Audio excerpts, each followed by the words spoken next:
अशोक भैया जिंदाबाद जिंदाबाद जिंदाबाद आरा की जनता जिंदाबाद जिंदाबाद जिंदाबाद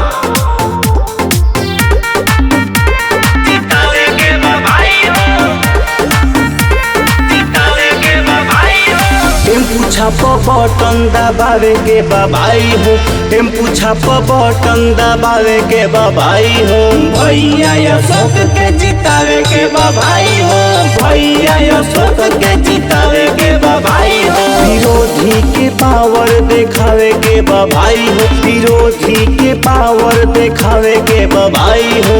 भैया अशोक के जितावे के बाबाई हो, भैया अशोक के जितावे के बाबाई हो चुका है आगाज रन का, अब युग बदलने की तैयारी है।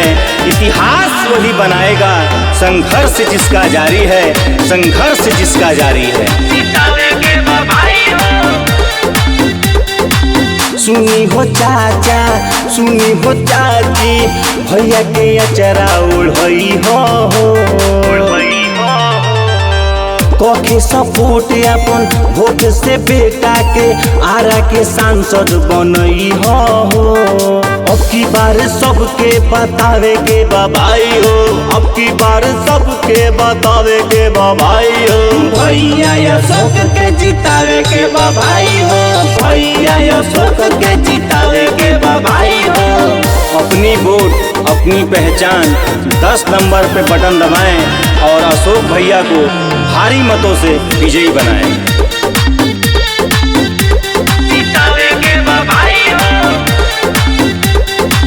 कहे विकास अपन बेटा पर एक बार कके तो देखी विश्वास जी।